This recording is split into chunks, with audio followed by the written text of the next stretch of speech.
Alright, we got finally 2 turkeys that want to go broody.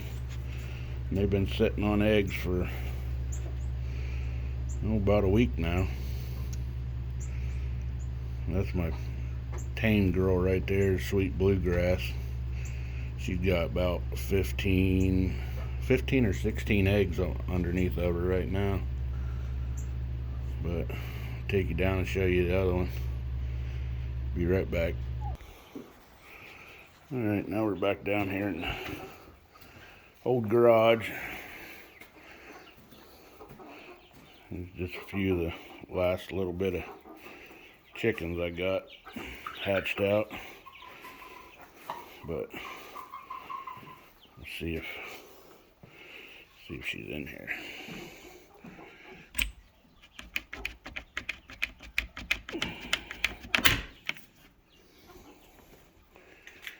Oh yeah, there she is. Blue slate. She's on about 6 to maybe 9 eggs, I think. But she's got an attitude. Ooh, can you hear her? She's already hissing, which is good. Yeah.